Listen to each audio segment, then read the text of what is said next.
you can take us away. Thank you so much for being here.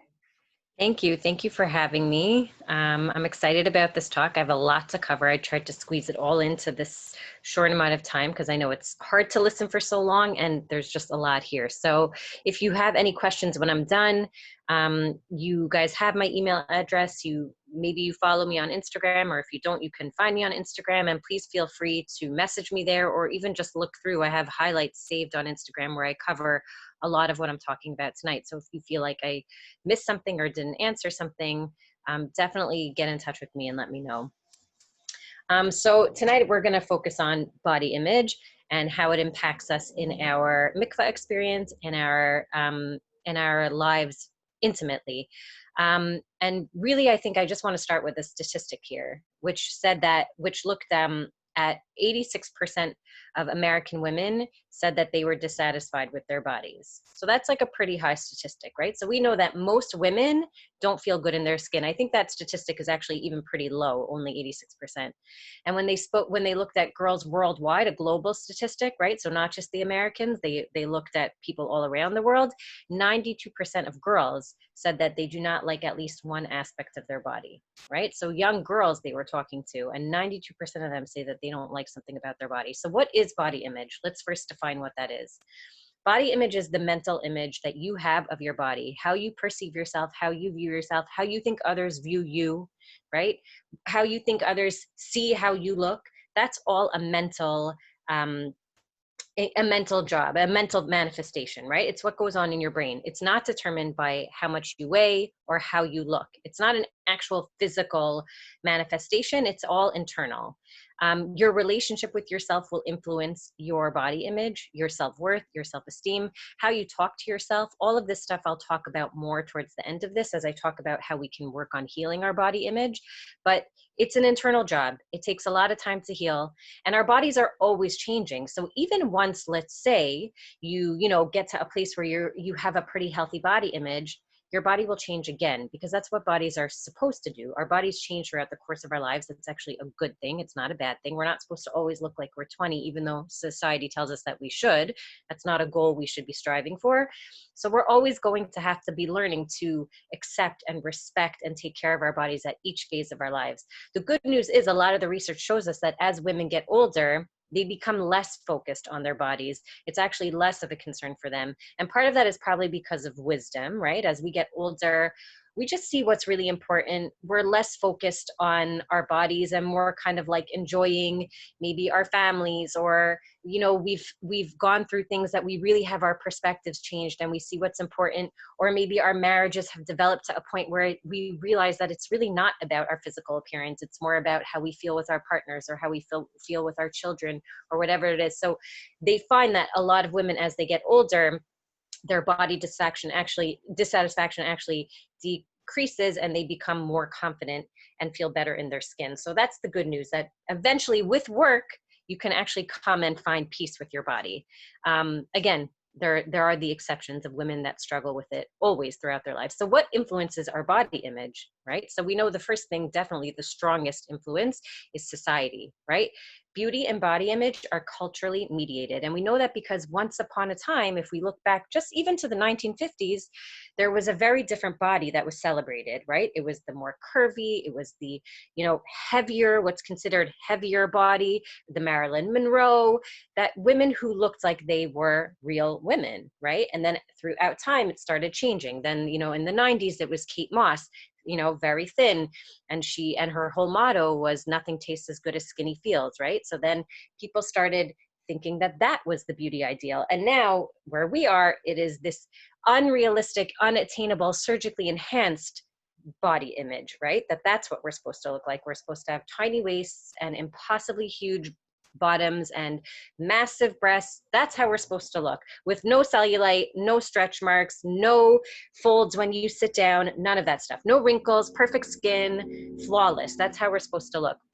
So society definitely mediates how we feel and tells us what the standards of beauty are. And they do that through magazines, through media, through social media that we have now, right? And that's why we see it's really it's worse than ever, the influence, especially on young girls, of how they feel about their bodies, because from such a young age they are exposed to these impossible standards that they think, oh, that's how I'm supposed to look as I get older. And when they see that their bodies don't conform to that, because A, it's not real, and B, that's not how they're genetically built, right? Nobody's built that way, and bodies are diverse and different, then they really struggle with that. We're also taught that through society that your body is your worth, right? We lived in an ageist society where we don't value aging. We're told stay young, fight wrinkles, cover your grays. We think that youth is everything. For women, it's interesting because for men, as they get older, we say men are sexier as they're older. They're more attractive. There's something about this older man, the gray, and we like go after that. But for women, their job is to stay young and attractive and wrinkle-free and cellulite-free and all of that. Sexuality and beauty are associated with youth for women. So again, we're already set up for really learning to just hate ourselves, because the rules that we are given of how to present ourselves and be beautiful and accepted, because that's all we are good for. That's another message we get, is we're supposed to be something that we present beautifully, we are attractive to look at, right? And we look at, even just in terms of like women in the office place, of how they present and how long they take to get themselves ready before, let's say, a meeting or a presentation, right? That they have to have heels and a certain outfit and certain hair, and a guy can throw on a jacket and a tie and he's ready for the meeting, right? So we're given these impossible standards of how to present ourselves, that we're supposed to be something that's attractive to look at. We know that attractive women get hired more than unattractive women, that thinner women do better in the workplace than women who are in bigger bodies. This is not fair. This is not okay. And again, this is because our society values attractiveness, right? And it's a subjective attractiveness. It's a society dictated attractiveness over our actual contributions, what we can do, over our intelligence, over our work effort, over our ethics, over our values. And this is something that we really want to change. There was an interesting study done in 1995 by Harvard researchers, and they went into Fiji, where there was like really no TV or media. It's definitely not media. There wasn't social media then, but the girls didn't have access to media. And in Fiji, the body type there was really more of a like bigger, plumper body type, right? And still now you see Hawaiian women tend to be just bigger and more like on the bigger side, right? So they went in, and they went in 1995 when TV was just being introduced, and they wanted to see what are the effects of media on young girls seeing TV, American TV specifically. And 3 years later, they interviewed girls who had access to TV, and they found that 11% of the girls reported self-induced vomiting, and 74% of them reported body dissatisfaction. And they were saying, we want to look like the American, actors on TV. Like, we feel like we want to look like them. So they saw these images of what women are supposed to look like, and who was portrayed in the TV show as being like the one that all the guys wanted. And we know that in American TV, the fat friend is always the loser, and she doesn't get the guy, and she's always like the wingman, and the skinny one is always beautiful and chased after. And right, we see how media portrays fat people and bigger bodies. So they were internalizing those messages, and it really impacted how they felt about themselves. And another interesting study looked at the visual effects of media, and they looked at body dissatisfaction in women who were blind from birth versus women who became blind as adults. And they found that women who had a lifetime of being exposed to visual media felt worse about their bodies than the women who were blind for their whole lives.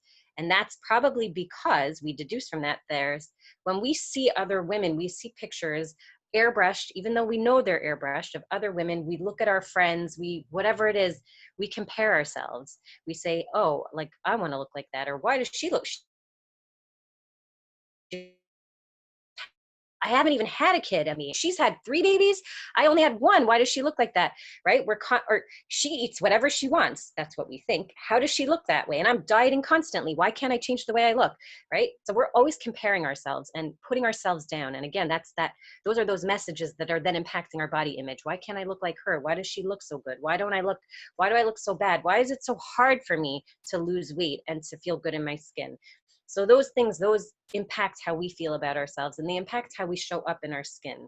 So then when we have something like going to the mikvah, or we have this opportunity to have an intimate moment with our spouses, or to engage to have sex with our spouses, we know that there's also tons of research that shows that if you're not feeling good in your skin, it can actually influence your ability to be aroused, your ability to even perceive the cues that you're getting from your spouse about wanting to be intimate with you. So he could be there, you know, thinking that you're the most beautiful, attractive, like he just can't wait to be with you and hug you and whatever it is.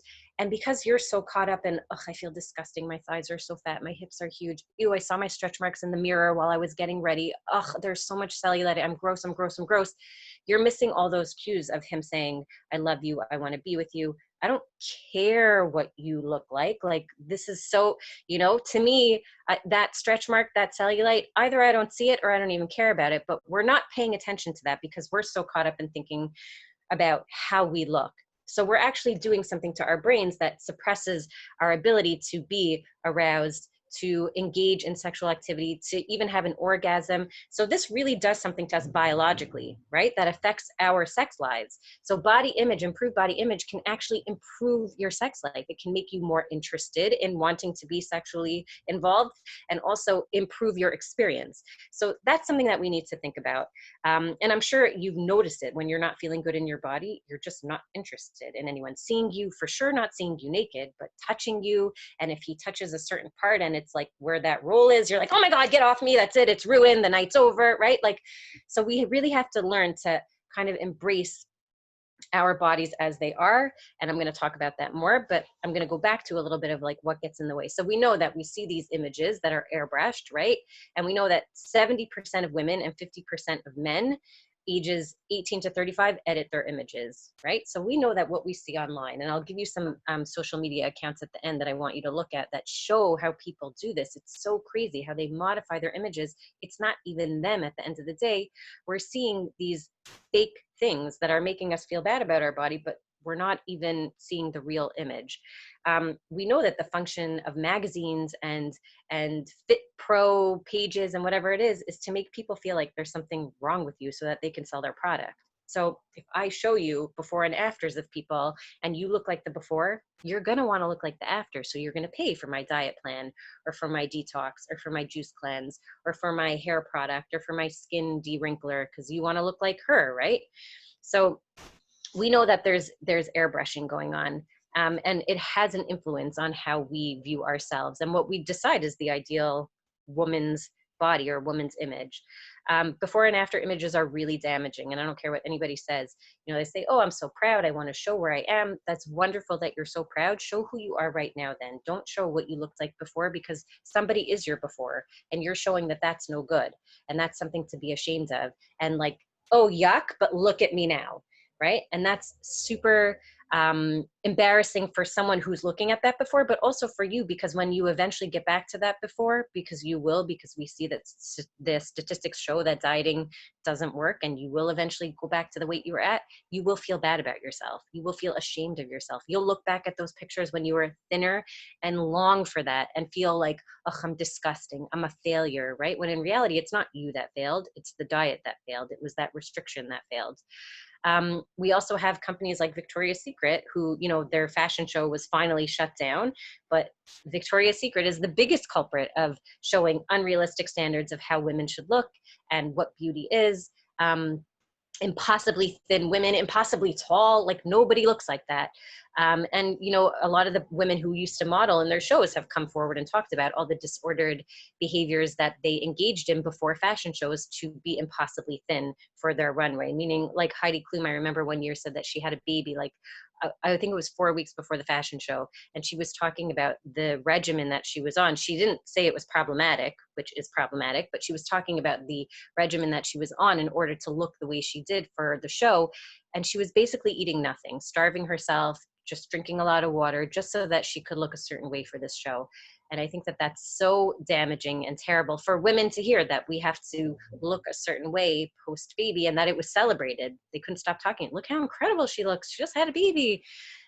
That's not what we should be doing after we have babies, not trying to look incredible to walk down a runway in front of thousands of people in our bra and underwear. We should be taking care of our bodies and enjoying our babies and celebrating what an incredible thing we just did. So then there's diet culture, right? Which is the biggest culprit, and that I want to talk about. I want to talk about what diet culture is and what it does to us. So diet culture is a system of beliefs that dictates that being thin is the most important thing, that that's all you are supposed to be, and that fat people are basically failed thin people, right? That everyone's supposed to be a certain body size, and that's just not true. Bodies are diverse. They come in all shapes and sizes. They change throughout the years. They get softer as we get older. And in fact, we know that medically, women who are at higher weights as they're older live longer. And they say the basic reason for that is just because when you're, let's say, 85 and you have a little extra fat on your body and you fall, you don't break your hip because there's padding there, right? We know the skinny little old lady that falls, like, it's not good. She breaks her hip, and we know it's like, this is bad news. So just from a practical standpoint, having that extra fat on your body is a protective. It protects your organs, it protects your bones. So being at a higher weight when you're older actually keeps you alive longer. But again, we're taught, nope, you're supposed to look the same way throughout your life. Before babies, after babies, during babies, always, right? Snapback, revenge bod, being skinny. That's all we're supposed to be doing, is obsessing about how we look. And I want you to think about, if you've been on diets before, and I'm sure many of you have been on diets, I know I've been on them. Think about, like, how they didn't work, because how many of them have you done, right? Because if they worked, you wouldn't have to do it ever again. But think about how much of the joy it stole from your life when you were on that diet. Think about all of the things it took away from you, the experiences that you could have had, but you didn't because you were on a diet.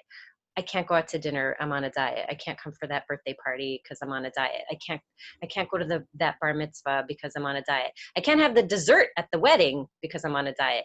I can't go out with my husband for our anniversary because I'm on a diet. Or I won't have something at that dinner because I'm on a diet. I won't, I'll feel bad in my skin, and my relationship with my husband will suffer in terms of my ability to be physically intimate with him, because of how I feel about my body, and because I'm dieting and I'm not there yet. When I'm X pounds, then I'll be able to present myself and be comfortable, and I'll be more, relaxed, and I'll feel better, and whatever it is, right? We make all these promises, but we never get there. So diet culture, it marginalizes fat bodies, says that they're bad, they're no good, they're lazy, promotes weight loss as a means of attaining higher status. You look incredible, you lost weight, wow, you look amazing, you're so healthy, right? Worships thinness and equates it to health and moral virtue, right? We think that when someone loses weight, we're automatically assuming they're so healthy, which is definitely not true, because weight and health are really not the same thing. It demonizes certain ways of eating and elevates others. So we hear about guilt-free, fat-free, sinful foods, indulging, cheat days, carbs are bad, we're not allowed to eat fat, just protein only, whatever it is. We're saying food is healthy or unhealthy, junk food, whatever it is. We're using certain terms to moralize food. And we think that if you're thin, it doesn't matter what you did to get there, you are healthy, right? And I think the greatest example is, I don't know if in South Africa, if we know who Adele is, I'm assuming we know who Adele is. She's this famous singer who was in a bigger body and lost a dramatic amount of weight. And all people can talk about is how healthy and incredible she looks, but nobody knows what she did to achieve the body that she has. And wouldn't it be so horrible if we found out she had an illness, which we just heard about, an actor who died of cancer, that he lost a ton of weight and everyone was like, wow, the guy looks great. Turns out he was battling cancer privately for years and died. So we don't know what she did to attain that weight loss. And we could be complimenting an eating disorder or a terminal illness or a depression because she's divorced and her life feels like it's falling apart. We never know what we're chronic illness. We never know what we're complimenting. We also think that weight loss equals self-care, right? Then equals healthy. So if you're pursuing weight loss, you must really care about your health. You must really care about how you look if you want to be thinner. And so I want to challenge that and say, like, when we care about our health, we don't weight loss. When we care about our health, we pursue respect, body neutrality, healing our body image, giving ourselves permission to eat foods, learning to respect and care about our bodies. Doesn't mean we love them and we think we're stunning all the time and we're feeling incredible in our skin. That's not what it is. It just means that even when you don't feel good about yourself, you respect yourself and you still feed yourself and you still move your body and you still say to yourself, you know what, I'm having a rough day, but it doesn't mean that my body is bad. I'm going to be grateful for the things that it does do for me. It gives me the ability to take care of my kids, to show up at work, to take a walk around the block, to prepare food for myself, to be with my husband, to give my kids a hug, to whatever it is that you do, to call my mom, to whatever your body does for you, find that gratitude and say, it's not, my body is not just an external thing that I look at. It's something that is a vehicle for doing things. And I want to be grateful for that. And if you've had kids, to say like, wow, I've carried X amount of pregnancies and I've birthed these children. And even if you had pregnancies that weren't successful, still the fact that you had these pregnancies, like your body does incredible things. So I want you to be grateful for that. We hear a lot about like good food and bad food with diet culture. And I just want to say that food doesn't have any morality, right? There's no guilt-free, unless you're murdering someone while you're eating, like there's no reason to be saying food is guilt-free. Like there's just no guilt involved, you're eating. And there's no such thing as like clean foods or cleansing foods. Your liver and kidneys, if they're functioning, they do a beautiful job at cleaning out your body. That is their sole purpose. And even if you only have one kidney, your body still does it. It's really incredible thing. And when we do that, when we start engaging in diet culture, we don't listen to our body and we stop trusting it. And that's where we start being very hard on it. And that's where we start hating it. And that's where we start mistreating it. So that's where I really want you guys to be aware. Be aware of the messages that you're hearing through the media that you follow, through even the conversations that you have with your friends. It's a very common thing, especially for young girls, that we're kind of conditioned to like, this is like the way women bond, is like, oh my God, after Yantif, that's it, guys. Like back at the gym, I'm cutting down, I'm cracking down on my eating, I'm losing weight. Like this is what we talk about. I'm so fat.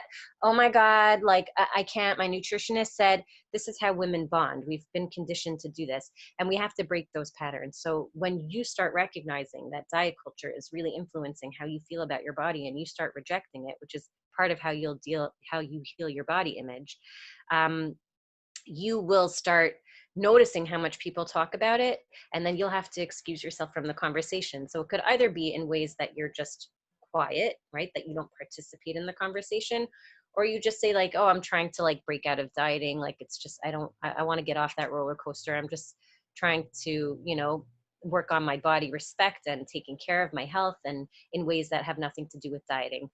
But you'll see once you really start paying attention to diet culture, it's everywhere. And it's really hard for men and women, even like men talk. So men are not exempt from diet culture and men have body image struggles as well. The pressure is not as prevalent for men as it is for women, but there's definitely pressure for men in terms of how they view themselves and how they're supposed to look. So just a little bit also about how dieting causes damage to us. It can damage the hypothalamus function.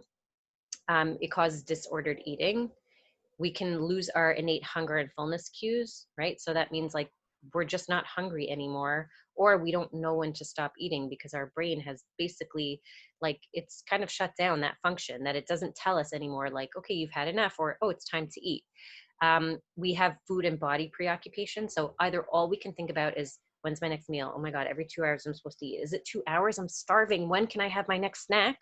Or we're obsessed with our bodies and we do something like body checking, which is called when you're, let's say, walking down the street. And I know tons of us do this. I still struggle with it. If you pass by your reflection, you'll like look at your reflection and like, oh, how do I, oh, and you like fix your shirt or what, like, oh, my butt looks big, whatever it is. There's this body checking we're always doing. Whenever we pass a mirror, we're checking how we look. We're checking how do my arms look? How do my legs look? How's my face? Like, how am I doing here, right? So we have this constant body preoccupation. So something that I would say is a remedy to that is don't look, right? So if you go to the mikvah and there's like a giant mirror in the bathroom, which I'm assuming most mikvah would have, I know definitely by mine there is, don't look. And it's not, I'm not looking because I'm ashamed, because my body's bad. It's because I know when I look, I don't look at my body lovingly. I look at it to criticize it. So for now, while I'm healing, I'm not going to look in the mirror. Or if I really feel like I have to, I'm going to have an exercise where I look in the mirror and I think all my bad thoughts, but I don't do anything about it. I just listen. I listen to how unkind I'm being to myself, and I just take notice of it and I say, wow. Imagine my daughter came up to me and said these things that I was saying. Or imagine a friend of mine was saying this about herself. Would I be like, yeah, you really are disgusting. Yeah, you're kind of gross. You should do something about that. Or would I say, wow, like, I'm so sad that you feel that way about yourself. That's terrible. I wish you could see what I see, that it's so much more. I don't care about the cellulite on your thighs or the wrinkle or the scar in your cheek. Like, you're an incredible person. You make me happy. I love being with you. You're funny. You make me laugh. You were there for me when I went through that hard time. We talk about all the ways that our friends and our loved ones enhance our lives and what they do for us as humans, not from how they look, right? And I always say, what's it going to say on your headstone when you pass away? Weighed X pounds, fabulous tuches, no wrinkles. It's not going to say any of those things. It's going to say mother, wife, grandmother, friend, sister, you know, someone who loved this, chesed, whatever, all of these things that you did, who you were as a human being, not how you looked. And yes, sorry, Galia was saying that you should be checking your body for, yes, you should be doing your checks, but it doesn't necessarily have to be in the mirror. And we could talk about that more. But again, if you're going to be checking, then you have to say to yourself, I'm just going to be doing what I'm supposed to be doing right now. And I'm not supposed to be criticizing my body and finding all the flaws. I'm just supposed to be checking that I can go into the mikvah and that there's nothing in the way that could make it that my, that when I go in, that there's something that makes my, my mikvah experience not okay. So instead, we want to focus on eating for well-being, right? So we don't just eat for, you know, to stay thin and just because, you know, to stay alive. We eat for our well-being, which is, again, it's a holistic process, which means that we don't just, you know, have like whatever until we're full. And I think that's kind of the misconception of intuitive eating. It's not eat when you're hungry, stop when you're full. Intuitive eating is a full spectrum of principles that is focused also on our psychological well-being. So sometimes it means like going out for dinner and like having the dessert, right? That's eating for well-being, right? It's really enjoying your food. It means getting the drink. It means just really being present. It also focuses on life-enhancing movement, right? So exercising, not for weight loss, not to be skinny, not to get the six packs, not to, you know, weigh less or look better. It's because exercise is good for you. It's good for your mind. It's good for your body. It's actually also good for, in terms of your sex life, in terms of enhancing your sexual drive. We know that exercise definitely does well for that, and that it makes us feel better in our skin. And we see this also because a lot of the time the antidote I tell a lot of my clients to do this when you're not feeling good in your body in the morning. Let's say you wake up and you're like, ugh, I feel disgusting today. I always say the remedy, a really positive remedy, is just move your body, go for a walk. If you can get to the gym, get to the gym. If you can take a bike ride or whatever it is, something, if you don't have time for like real serious movement, just moving around and getting your body moving does an amazing, it's an amazing tool for making you feel better, for enhancing how you feel about yourself, for releasing all kinds of feel-good chemicals that basically change the way that you view yourself. Remember that you are more than a body, right? And again, we're taught in society that women are things to be looked at, that it's our job to be beautiful, that when we're 50 years old, we're supposed to look like Jennifer Lopez, and like that's our job.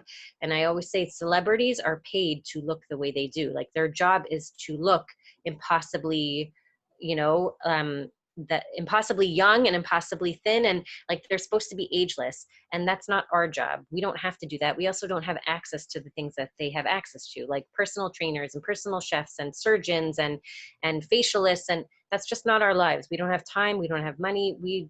That's not our priority. That's not our job, right? Their job is they have to look a certain way for their managers, for their audience. We don't have to do that. So remember that you are more than a body. There is so much that you have to offer to the people in your life that has nothing to do with how you look. And I always encourage people also to think about, again, the things that you are focusing on.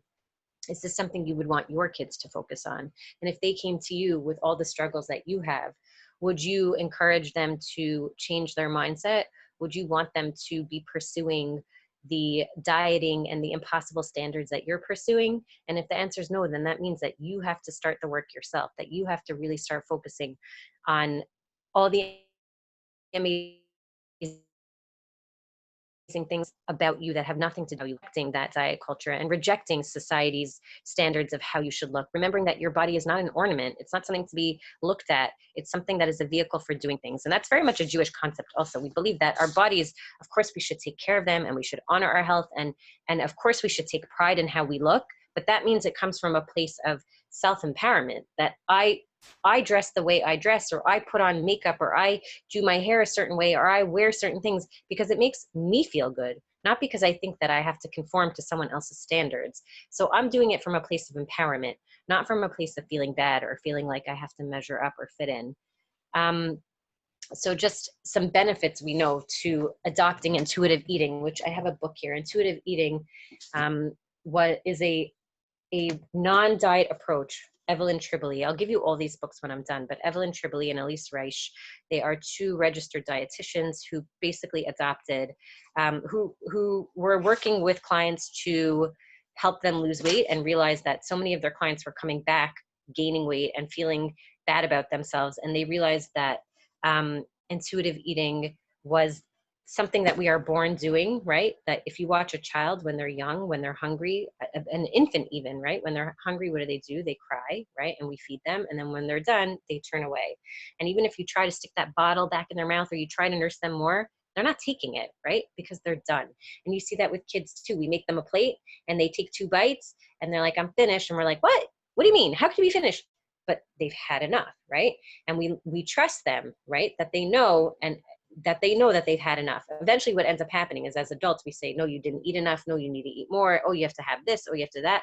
We teach them that they can't trust their bodies, but kids really can trust their bodies. And if we give them that freedom to do that, and again, this is a whole other conversation, but kind of within a structure that we give to them with meal times and snack times, but we present the food and we let them choose what to eat and how much. We teach them that they can trust their bodies and that they can trust their internal cues. And that's something that we take away from our kids, because we decide that they have to eat X amount or a certain food before they can get another food. So we want to do that. We want to adopt intuitive eating for ourselves, and also allow our kids to continue intuitive eating, to be able to listen to their bodies. And some of the principles of intuitive eating are that we reject the diet mentality, right? We're learning to heal our bodies. We're learning to make peace with food, and discover how eating and movement makes us feel good, right? So we reject the diet mentality. We honor our hunger, right? So when you're hungry in the morning, you eat breakfast. So that means no intermittent fasting, right? And there's research that just came out from actually one of the doctors who was a big pusher of intermittent fasting, that showed that it's actually not any better for your health than just eating, right? And it doesn't help with weight loss or anything. And so he's someone who actually, it was really amazing to see that someone who was like a huge advocate of it, he conducted the research himself because he wanted to prove, guys, look, it works. And when he saw it didn't, he was like, shoot, I need to tell people about this. So he himself, Dr. Ethan Weiss, you can look up his study. He said, guys, there's no benefit to intermittent fasting. There's just not. It doesn't do anything for you. Make peace with food, right? So again, stop moralizing food. Stop telling yourself you can't eat something. You feel disgusting because you just had all this food on the holidays. Again, that's like an internal mind game. Challenge the food police, right? People who tell you carbs are bad, you can only have salads for lunch, juice cleanses, moralizing food. Reject that. Respect your fullness, right? Paying attention to your body. And that means eating and not overeating, right? So giving yourself permission to eat and saying, okay, so there's this piece of cake here and I really want it, so I'm going to eat it, but I don't have to eat the whole thing if I don't want to, because I'll let myself have cake another time. This isn't going to be the last time I'm ever going to see cake or cookies or ice cream again. This will always be available to me. So I can eat until I'm full and I can let go, right? And sometimes we don't give ourselves permission to eat food. And that's what very often leads to binging or overeating, is because we're afraid we're never going to see that food again, right? So you could think about even sometimes how challah on Shabbos, or even over the holidays, let's say you had certain food that you're like, I would never eat this. And so you felt out of control around it because you would never eat it. So if we give ourselves access to that, we do have better control around food, meaning that we don't overeat and that we don't push ourselves to the point where we just don't have any space anymore. We honor our feelings without using food, right? So contrary to popular belief, intuitive eating does talk about emotional eating. We respect our bodies, right? Through healing our body image, through exercise and honoring our health with gentle nutrition. Intuitive eating very much believes in eating foods that are good for your body, that are nutrient dense, but again, without moralizing food. So some of the things that I want you to think about in terms of healing your body image are thinking about, what is health? What is health to me, right? Is it healthy if I'm hating my body and I'm beating myself up and I'm putting myself on diets and I'm over exercising and I'm cutting myself off from social things, and I am pulling away from my husband and my kids, and I can't stand to be at family gatherings where there's food because food is scary to me. Is that healthy? The answer is no, it's not. It's not even a rhetorical question. The answer is no, right? So health is our sleep, our relationships, our mental health, our emotional health, our financial health, our spiritual health, right? Are we connected in our communities? Do we have relationships with our synagogues, with our rebbitzins, with our kala teachers, with just people in our community? It's also physical, right? But physical health is such a teeny tiny aspect of our overall health. Health is so nuanced and so multifaceted. But again, society has told us that our health is how we eat and how we look, right? And that's something that we need to really reject and really work on telling ourselves that's only two tiny parts. Health has hundreds of different aspects to it that influence how I feel. You want to embrace health at every size, and that is, I have a book here also, Health at Every Size. Health at Every Size is a model of working with people to show that you can achieve health at any size. Not everybody at every size is healthy, but no matter what size you are, health is available to you. So you can be X amount of pounds and in a bigger body and still be healthy, and you can be X amount of pounds in a smaller body and be healthy. And the reverse is true too. You can be thin and unhealthy, and you can be in a bigger body and unhealthy. It's not about how you look, it's about what you're doing and how you're treating yourself. And understanding also that your mental health is impacting your physical health. So if you are beating yourself up and feeling bad about yourself and in a depression or dealing with anxiety or have an eating disorder, or there's all kinds of different things that you're doing because mentally you're so unhappy in your skin, that's impacting your physical health. Examining fat phobia and weight stigma in medical care. So looking at fat phobia, this is really important because even if you are a person who's in a bigger body, you can have fat phobia and weight stigma. So you might have had clients in bigger bodies tell me like, yeah, but if you're fat, like you're really not healthy, or like you're clearly not doing something right. Like obviously you don't care about your health. And I'm like, hi, you're fat. Why are you saying that? Like, do you believe that about yourself? But they do. They believe the lies that they've been fed. People in bigger bodies, or again, even if you're not in a bigger body, we believe that if we don't look a certain way, there is something about us that's failing or wrong. So I want you to challenge that. I want you to really examine that and say, is this true? Like, is it true that if I don't look a certain way, the way that society has dictated that I should look, that I'm not a good mom, I'm not a good wife, I'm not a good person, that I'm failing in some way? Are there things about me that are actually beautiful and amazing, even physically beautiful? I have great hair, I have a great smile, I have good skin, I love my eyes. Something about, I have great feet, I have nice fingernails. Like it could be the most random things that you pick about yourself that you love. We don't want to ignore our physical appearance completely, right? That's not the goal.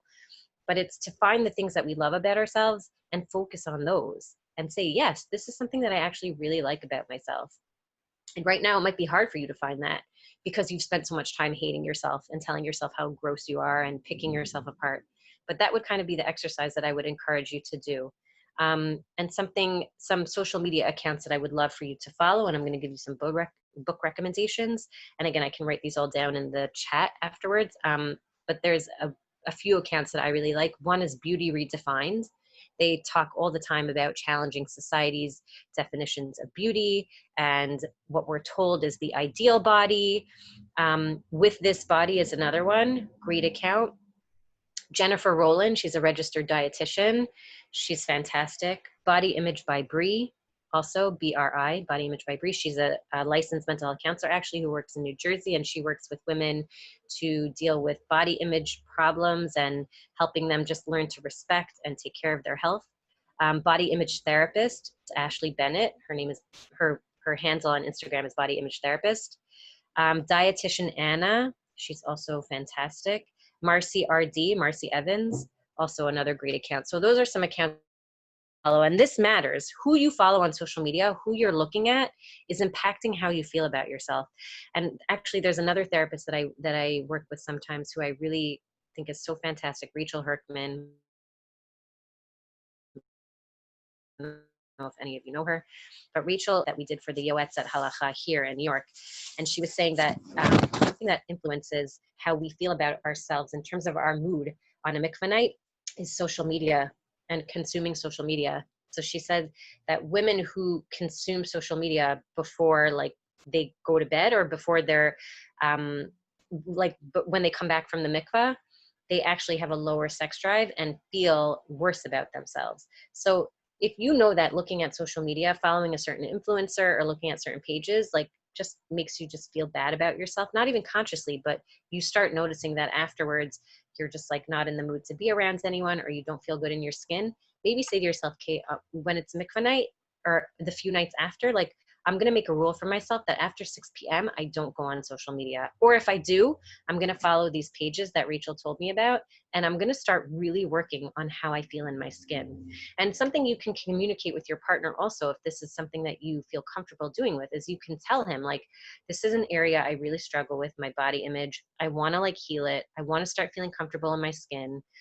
And what you're asking for from him is not compliment me and tell me I'm beautiful and I look great, because A, that doesn't help. B, you're not going to believe him, right? It's more that he should just be aware that this is something that you want to work on, and that he can just be supportive, so that when you say, I'm just having like a bad body image day, or like I don't feel good in my skin, he could just be there for you. And he can say like, okay, I get that it's hard. And like, just so you know, like, I think you're beautiful. And again, that's not going to heal how you feel, but it's kind of just reinforcement and a reminder of like, this is all me. This is in my head. Nobody out here is looking at me and thinking how gross I look or how disgusting I am. There are people that love me because of who I am. There are people that find me attractive because of who I am and our relationship, right? There's people that want to be close to me because of who I am, not how I look, right? And again, even how you look, though, is so subjective. So you can think that something about you is disgusting, but that could be something that your partner loves about you, right? Or thinks is so cute about you. And I'm sure you know people who say like, oh, I hate my nose. And you're like, what do you, your nose is like you, right? It's so like perfect on your face, right? But that's something that they're so self-conscious about, or something that you don't even notice that they notice, that they're self-conscious about. So remember that it's totally subjective. So then just some book recommendations. So I told you this Health at Every Size by Lindsay Bacon. This is a fantastic book that talks about, it basically debunks all the myths about how being in a bigger body means that you are unhealthy. It means that you can be healthy at any size, right? Health is dependent on our behaviors, not on our gravitational pull, right? Which is our weight. Intuitive eating. This is all about healing your relationship with food and your body. It's not just about eating. It's also about, like I said, rejecting diet culture, honoring your hunger, finding different coping tools for your emotions. If eating is something that you do when you're upset, that can be one way of coping, but you want to have other coping mechanisms. So we talk about this also. This is a great book also. Anti-Diet by Christy Harrison. She's also actually someone you can follow on Instagram.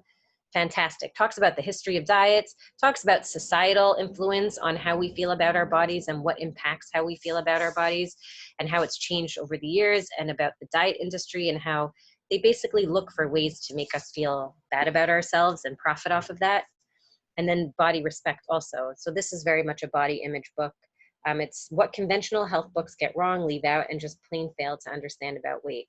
And this is all about like healing your body and taking care of your body, no matter what you look like, no matter how you feel, just committing to say like, okay, even if I wake up today and I look in the mirror and I feel gross and I feel like I want to go on a diet, that's okay. You can feel like you want to go on a diet. You could feel like you want to lose weight, but then you don't have to, right? You can say, okay, I'm going to choose today. Like today I need extra self-care.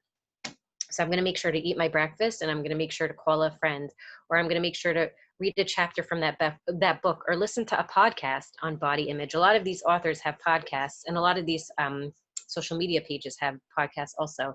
And the last book is Body of Truth by Harriet Brown. She's actually a journalist, so her perspective is super interesting, but she looks at how science and history and culture drive our obsession with weight. And what we can do about it. It's also very, very interesting. She talks about how cellulite was like never an issue until the 70s, when basically some woman realized that she could profit off of our insecurities by telling us cellulite was something gross. And Vogue magazine picked up on it. And then this woman became a millionaire by getting women to think that they had to get rid of their cellulite. So to sum it up, right? Body image is our mental image of ourselves.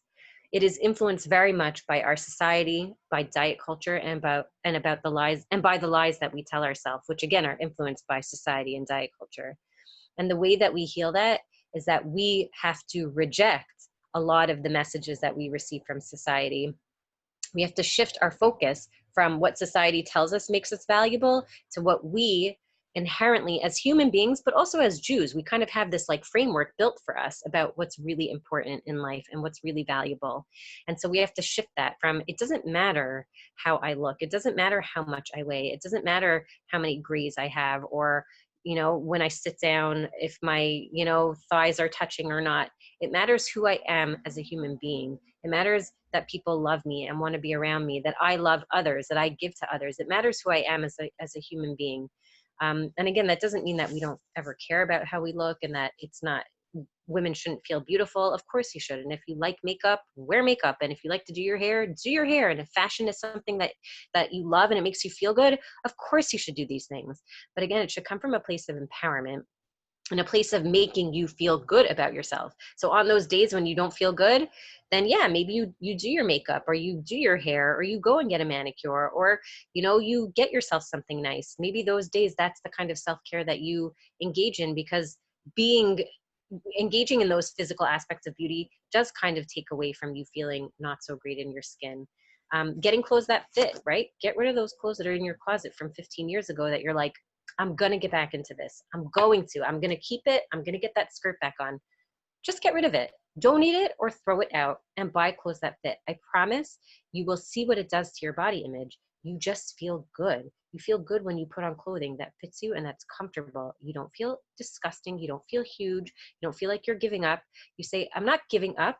I'm actually taking care of myself now. I'm actually letting go. I'm letting go of all of those terrible abusive thoughts and all of those unhealthy toxic things that I thought that I had to kind of like adhere to. So that's how we heal our body image. And again, when you're going to the mikvah, and again, sometimes we're confronted with our bodies, right, that maybe we ignore because we're so busy and whatever. And it's this time where we really have to look ourselves over, and we have to, you know, examine and be very vulnerable because we're in front of the mikvah lady, or, you know, because then we have to think about going home and being naked or being vulnerable. So that's when we say, okay, I'm really going to take care of myself today, and I'm going to be very careful about what I take in and what I listen to and what I see and how I talk to myself.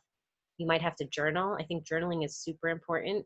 Even journaling the bad things that you say to yourself. Sometimes when we write down on paper the things we say and then we look at them, sometimes it's super eye-opening to see like, wow, I can't believe I talk to myself this way, right? Like, and imagine that you wrote that down and someone wrote that to you, right?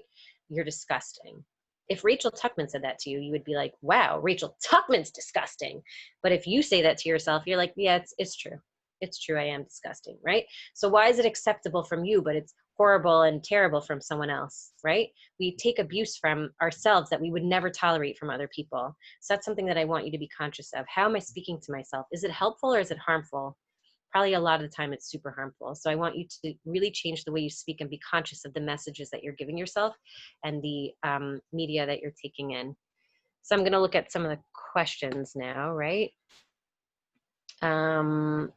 Here's a question for Rachel. How do you deal with someone who comments on your weight or who asks if you're pregnant because you've put on weight? Got told today that I'm getting fat. How do you deal with it internally, but dismissing it with the person who comments, halachically, you should check your body for chafifa? Okay. So if somebody makes a comment on your weight or who asks if you're pregnant, so those are like the most obnoxious questions. And I can't even believe that people still ask those these days. It's really unbelievable. No matter how much we say, like, don't ask people if they're pregnant, there's always someone who makes that comment or asks that question. So I would say, you could just say, if someone says that you've put on weight, you can say, please don't comment on my weight, right? Just please don't talk about my body. That's actually something that I've told my daughter to say when people comment on her body. She's 15 years old, and this is what all the girls have been talking about since she was 11. And the tools that I gave her was whenever those conversations come up and people say things to her, she should say, guys, please don't talk about my body. Or I'm not comfortable when you talk about my body, or it makes me feel uncomfortable, right? So you could say, I feel super awkward when you talk about my weight. Please don't bring it up. Or you could even say, like, I'm trying to just work on like not being so focused on my body. So it would really be like really super respectful. And if they ask if you're pregnant, you can say, again, very direct. And I know some of you will cringe when I say this. It's really rude to ask people if they're pregnant. please don't ask me if I'm pregnant, right? You can say that straight out, right? Some of you are like, I will never say that. It's too direct. But if you're not going to say it to them, they're going to continue to ask. So you could say, that's a really personal question. Please don't ask me that again. You don't even have to say, no, I'm not pregnant. That's a really personal question. Please don't ask me that again. And you set a boundary, right? And boundaries are very important. You set a boundary of like what people are allowed to say to you. They're not allowed to just ask, are you pregnant? You know, that's a very personal and private thing. So if they comment on your weight, please don't comment on my body. That makes me uncomfortable. I'd appreciate if you didn't comment on my weight. And if they say, you know, are you pregnant? You could say, you should never ask someone if they're pregnant. You never know what people are going through. I know for me, I was going through secondary infertility, and I had a neighbor who would always ask me, so when are you gonna have another one? So are you pregnant? So are you pregnant? And it got to a point where it was literally, I was 2.5 years into my infertility struggle. And she asked me one day, and I said, actually, I'm infertile. We have sex constantly and nothing's working. And she was like, oh my God. She never asked me again, and she thought I was disgusting that I said that, but it shut her up. So sometimes people will push you to the point where you just say things that you don't want to say, but sometimes you just have to be very direct with people and say, please don't ask that. It's really personal. Beauty. Okay, so then we put in beauty redefined with this body image by Brie. If anyone else has any other questions, you can definitely send them. I think I've covered pretty much everything. But I hope that if you have any other questions, you will send them to me. I hope that this was helpful to you. I hope that I've given you some food for thought in terms of what you will be noticing in terms of the conversations that you have, in terms of your conversations internally. I'm going to post my email, yes, right here. How to approach if a doctor advises weight loss. That's a really great question that I do want to answer. Hold on, I'm just putting my email address. lmhc.com. That's my email address. So if a doctor advises weight loss, I want you to know this is very common. And just because they're doctors doesn't mean that they know everything about health, right? Doctors are actually really supposed to be focused on preventative care. And yes, I'll send a list of all the recommended books. Yes, I'll do that. But doctors don't know everything. And doctors actually have a very strong weight bias and have weight stigma themselves. So we know that there's really not a lot of evidence, and you'll see it in these books that you read and all the science that's out there. If you want to look up the science, I have links to it on my Instagram page. The science doesn't point to weight being connected to your health. So if your doctor advises weight loss, I would say to my doctor, why are you advising that? Is there something that you're seeing in my blood work that makes you think that I should be losing weight? And if that is the case, if I were in a thinner body and you saw these same results, what would you advise? So sometimes people will come in with joint pain and they're in a bigger body, and right away the doctor says, oh, you need to lose weight, right? Oh, whoops, hold on. Sometimes the doctor will advise weight loss for someone in a smaller body. In a bigger body, but someone in a smaller body, they won't advise weight loss for. And so I would say, what would you advise if someone thin came to you with the same problem? Let's try that, and then we can talk about weight loss, right? And then eventually if weight loss would come up again, you say, no, that's not something we could do because it's not healthy, it's not attainable, it's not sustainable, it's just not a thing we can do. So I would ask your doctor to consider what they would tell someone in a smaller body if they had the same issue for you. You can also ask not to be weighed at the doctor. The only time that you really need to be weighed is if you are going to be prescribed a medication, or if there's going to be some kind of procedure that they need to know, how much anesthesia to give you, or that kind of thing. So if you don't have to be weighed, you can just tell your doctor, I don't want to be weighed. I can tell you my approximate weight based on where I weighed myself last time. Or you can ask for a blind weigh, which means that you face away from the scale and you tell the doctor, please don't tell me my weight. And you can say my weight's not up for discussion. I'm just not going to talk about it with you. And I know for people that are in bigger bodies that go to doctors, that can be very scary, because that's a lot of the reason that people in bigger bodies don't go to the doctors, because they know they're going to get the fat talk. You need to lose weight, you need to go on a diet, you need to be healthier. So they don't go. And that's often why so many people in bigger bodies have worse health outcomes, because they're not going for preventative care because they're scared to be at the doctor, right? Because I know the doctor is going to tell me I'm fat and I need to lose weight. So we want to empower people in bigger bodies to speak up for themselves and to say, okay, so you're telling me that I need to lose weight, but let's say I had the same problem and I was not fat. What would you say? So that's something that I want you to learn to advocate for yourself. I'm going to send the recommended book list. I got another question here. When the mikvah lady looks at you and you are uncomfortable with it. So I don't know how it works by you guys, but this is definitely something that, even if it's not something that you guys do, I would say ask for it. You can ask not to be checked. So I know now with COVID-19 for sure here, the protocols are that the mikvah lady does not check us, right? That we check ourselves and that we make sure that we're fine. I don't know how it would work by you guys, but you can ask not to be checked, or you can ask to be checked only in certain areas. So you can say, can you just check my back? I'll check everything else.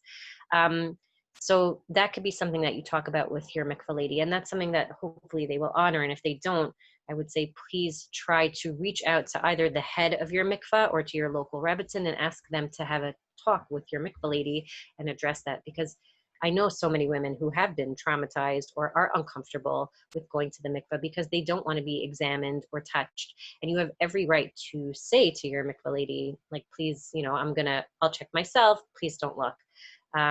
And I hope, I don't know how it works in your community, but I would hope that that would be something that would be honored. And hopefully I actually have a talk coming up with some rebbitzins and kala teachers in the coming weeks where I plan to address this, that I can talk to them and tell them how this is something that we should give women the option of being able to opt out of, is being checked, right? Even post COVID-19, right? That we don't stand there and examine their bodies, because it is something that feels very shameful for a lot of women. Even if you feel comfortable in your skin, it is an awkward thing to be examined by someone who you don't have a relationship with, and to feel self-conscious about your body. So that's something that you should use your voice. And that's something that I think that's important in general. Use your voice, speak up for yourself at the doctor, with your friends, when your mother-in-law makes a rude comment, when your sister says something obnoxious, if your husband says something that hurts your feelings, speak up and say, hey, like, I would really appreciate if you didn't say that to me. That makes me feel bad, or that makes me uncomfortable, or I would rather this than that, right? Or what would you tell someone in a thinner body, or my weight is not up for discussion today. Really advocating for yourself and using your voice is really important. Teaching body image to kalas, I think, is really important. And again, I said I'm speaking with rebbitzins and kala teachers in a few weeks, and I plan to bring that up, how body image is something that they should definitely talk about, because it does impact sexuality and intimacy. And I think that there should be, awareness of it. And again, this is something that we have to work on internally. It's not anything that anyone can fix for us. Is there anything that you should do in the moment when you have bad thoughts about your body? So I had said this earlier, but I will say it again and expand on it a little more. Just sit with the thoughts. That's it. Just don't judge them. Don't try to push them away.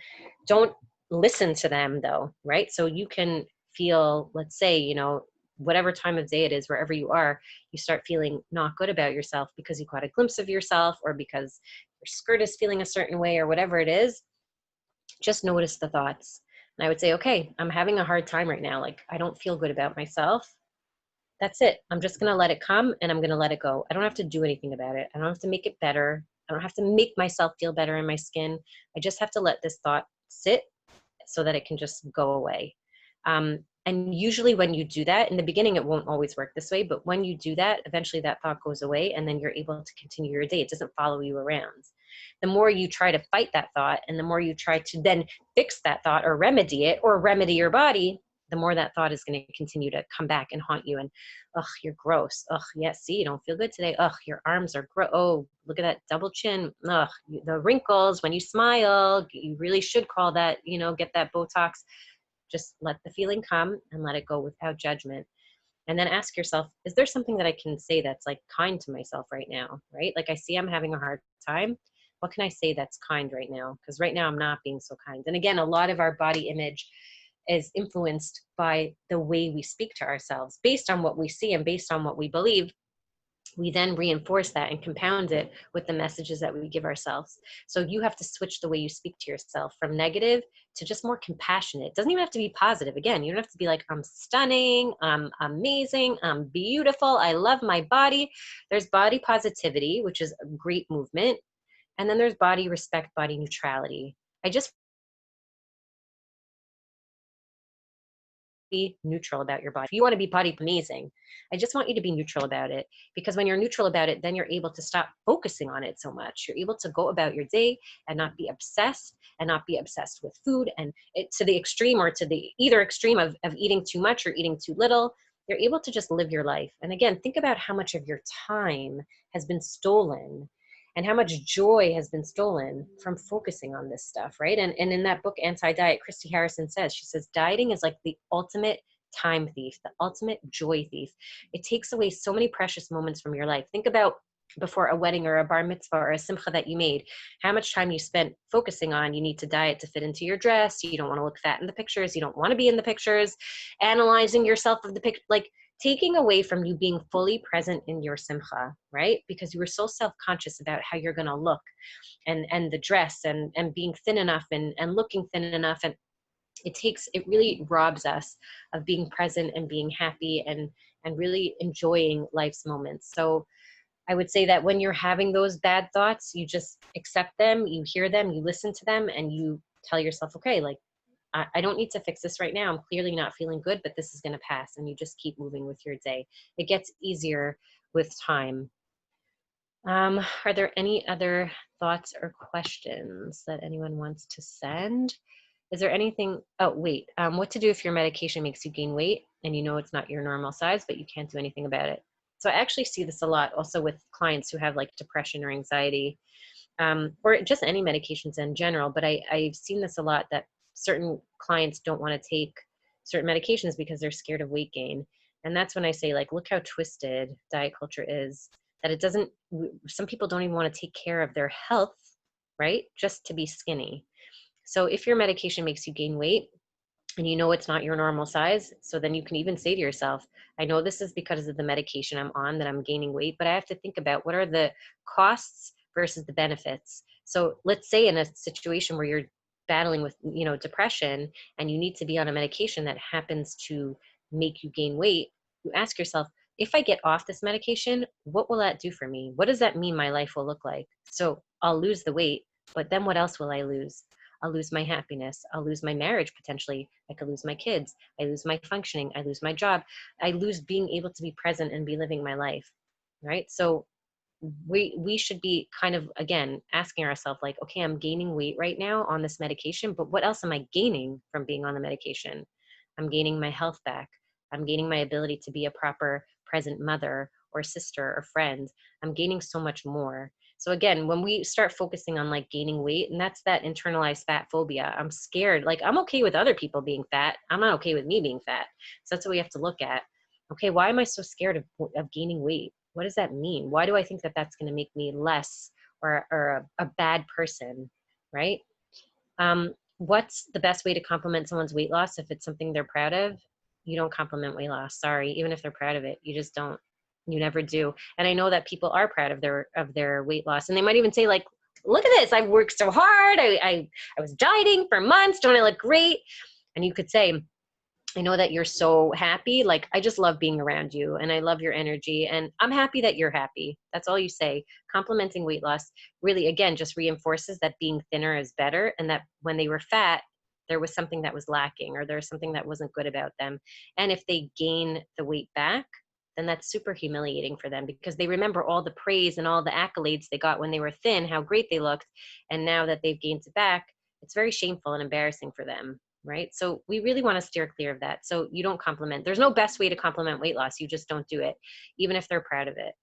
What if my husband wants me to lose weight? So this is a question that I get a lot also. And he doesn't agree with health at every size.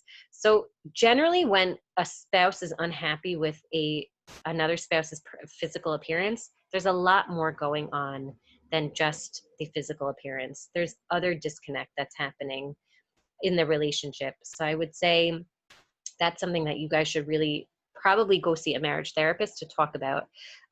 There might be some fat phobia that your spouse has, or that you have. Let's say, even if your spouse gains weight and you're kind of like, oh, like, I'm not okay with that. I would say really look at that. Like, what are your ideas about being in a bigger body? What are your ideas about what makes somebody attractive? So that's generally a a marriage problem that has a much deeper issue. There's some kind of disconnect or something that's going on that sometimes it's shrouded in, oh, you're gaining weight, so I'm not attracted to you. If he says it's bad for your organs and health, so like, are you a scientist? Did you do the research? Like, you can show him that it's just not, that's just not true. How it looks to stand with you in shul or comparing to friends' wives. I don't know what that means, but I guess like if you're comparing yourself to your husband's friends' wives, or if he's comparing you, again, that's part of a larger issue. And I would say if he's looking at other people's wives and saying like, why can't you look like her? Then again, there's a much bigger issue at play. It's not about losing weight. And just think about this anyway, then losing weight for someone who tells you, I want you to look like her. What kind of relationship is that? I would say that's a much bigger issue. Your husband's telling you his love is contingent on you looking like somebody else. That's a much bigger problem than the weight that you're carrying on your body. And that's why I say it's a marriage issue. So that's something that I would want you to work on with a marriage therapist and really tackle those issues. And get to the root of the problem, right? Because again, a lot of the time it's not about the physicality, especially if you're like in your marriage for a while. Generally, like that stuff becomes less important, right? Meaning like the reasons you're attracted to your spouse change, right?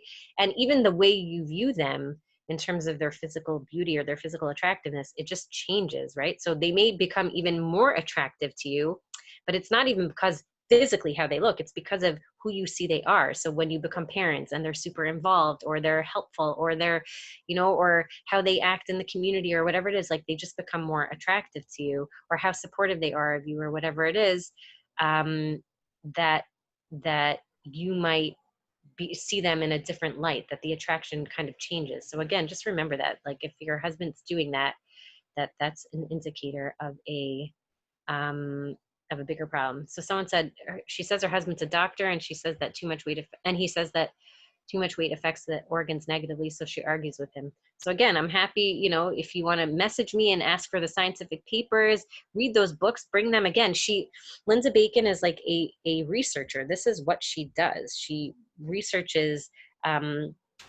health and weight, and she has done countless studies to show that being in a bigger body does not impact your health negatively. There are so many different things that can impact your health that have nothing to do with your weight. And you can actually be in a bigger body.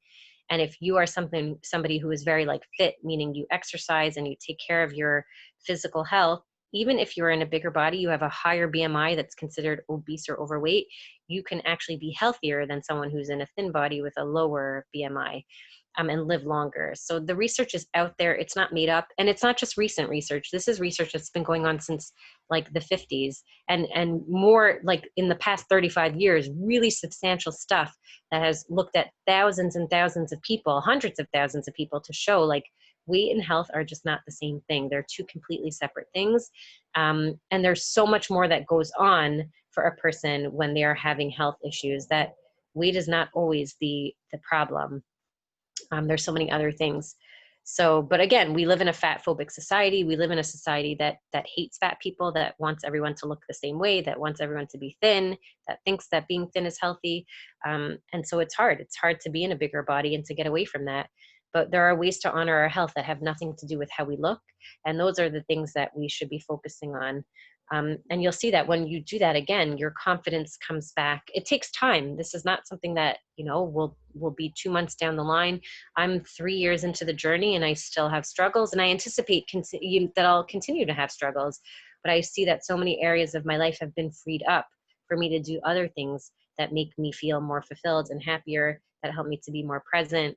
And it's really been like a gift that I stumbled on accidentally. I didn't even know about diet culture. I wasn't even looking for it. I just learned about it accidentally. And it's been something that's been so incredibly freeing and amazing for my personal life, and also professionally, seeing how many people have broken out of diets and have reclaimed their lives and are just doing better for their children. I'm happy when I see that my daughters are rejecting diet culture. Even my third grader was in a nutrition class like last year. She had a nutrition class, and the teacher was talking about like sometimes foods and all the time food. And my daughter, she's 8 years old at the time, raised her hand. She's like, "Have you ever heard of intuitive eating?" And the teacher was like, "Who is this kid? You know, oh, Rachel Tuckman's kid, obviously the big," right? But she was so fantastic. Circle like the healthy foods and like the treats, and she circled all the foods, and she wrote all food is healthy, you know. So whatever. So she wasn't suspended, thank God. But but I'm just happy when I see that they're learning and that they're rejecting diet culture, and that they're seeing that it's not about what we eat and how we look. It's about so much more. It's about celebrating our bodies for being able to do the monkey bars and running and playing soccer and playing basketball and swimming and lifting our little sister and dancing on Simchat Torah, you know, not this year, unfortunately, but other years, and being with our family. Like, that's what our bodies are here for. They are here for us to enjoy the world, not to torture ourselves and to hate ourselves. And it would kill me if I knew that my girls said to themselves the things that I once upon a time said to myself. And I would never want them to do that. So instead, if someone needs to lose weight because it's really impacting their health, how should they do that? So again, there's really not ever a time where weight loss is going to improve your health. We know that intentional weight loss actually exacerbates a lot of issues, specifically diabetes. Actually, it's interesting. A lot of people think that, you know, people who have diabetes, it's because they're fat, when in reality, it's very much weight gain is a symptom of having diabetes type 2 specifically I'm talking about. And in pursuing weight loss actually causes increased inflammation and actually makes diabetic symptoms worse. So pursuing weight loss is actually never good for your health. And if you have issues that you think might be improved by losing weight, I would say, why don't you just try changing behaviors? Because a lot of the behaviors that impact our health, that improve our health, sometimes can result in weight loss, and we attribute it to the weight loss. So someone will start exercising or drinking more water, or, you know, taking in more fruits and vegetables and sleeping better. And maybe they lost weight because they do that. So instead of saying, oh, it's because you were exercising and sleeping and you were, you know, being conscious to take in, you know, more nutritious food, we say, oh, because you lost weight, that's why you're healthier.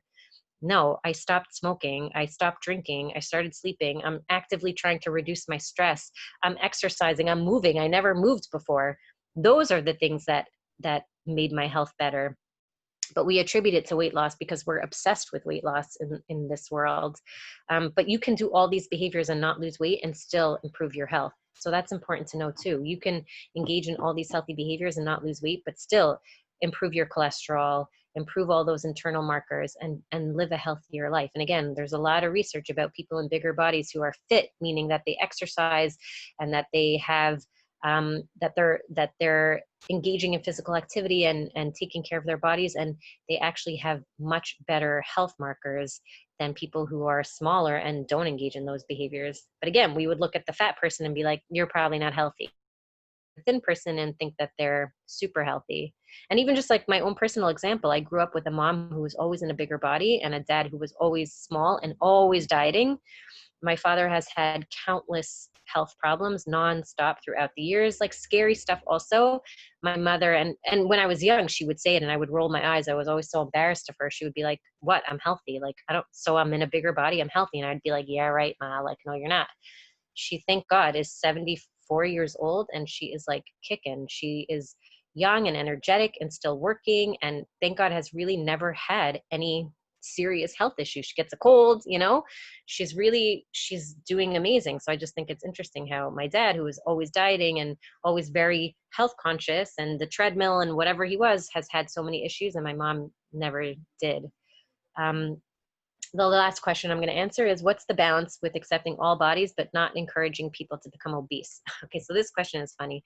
The opposite of like accepting people is not encouraging people to like not take care of themselves, right? Like, so when you accept someone and you say like, you know what, like this is who you are and like that's it, right? When we say like you're allowed to not diet, the opposite of that isn't binging, right? So the balance of accepting bodies and not encouraging people to be obese, it's when you accept all bodies, that means that it doesn't matter what they look like, right? And you don't encourage someone to become anything. It's not really, someone else's health is not even our business, right? We should just stay out of it. So even if someone is, let's say, obese, right, which is not even a thing, that's a construct of the BMI, which the body mass index, which we know is a faulty measure of someone's health. It's basically your height divided by your weight.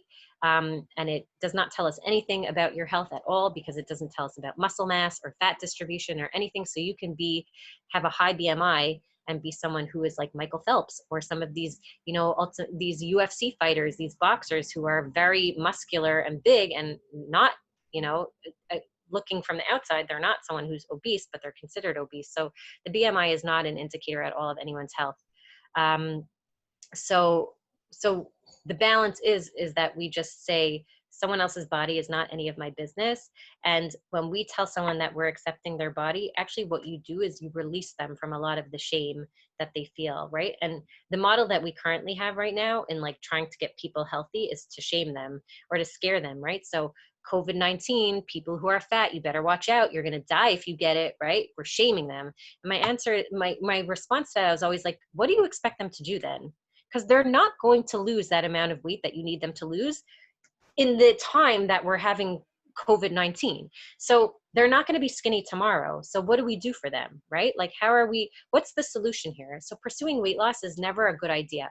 So shaming people doesn't work. So I would say instead, we just focus on ourselves, and we focus on, again, what is real health, right? And when we're saying that we're not encouraging them to be obese, then again, you have to say like, but I'm still conflating being in a bigger body with being healthy, right? So it doesn't matter if they're obese. That doesn't mean that they're not healthy. So we can accept all bodies. And when we accept them, we say it doesn't matter what you look like. Health is available to everybody at every size. And it's not a moral like virtue. It's not an obligation. Like, people don't have to be healthy if they don't want to be either. So just remember that too. If someone chooses not to be healthy, if someone chooses they don't want to exercise, or they don't want to, sleep better, and they want to be stressed out and smoke and drink, like, it's unfortunate for them, because it's probably not the greatest thing for them, but there's nothing we can do about it. So I would say acceptance just means that I'm not trying to take control of what you do and how you live. And I'm just going to focus on myself. Right. So again, the opposite of acceptance doesn't mean that we're like telling people that they should do whatever they want and be out of control. It just means I'm not going to shame you for who you are presently, and I'm going to give you respect no matter what. So if there are any other questions, again, feel free to be in touch with me through email or Instagram. Thank you so much, Galia, for organizing this. Thank you, everyone, for your attention and your time. This was truly an honor. I've never been to South Africa. I still haven't been, but virtually, I guess it counts, right? But thank you so much to everyone. Thank you so much. That was literally incredible. I've just literally gotten so many messages are coming through just saying thank you, and just it was really an amazing talk, and it was such a refreshing perspective, and just thank you. I really appreciate all your time and everything. Thank you so much, everyone. Bye. Bye.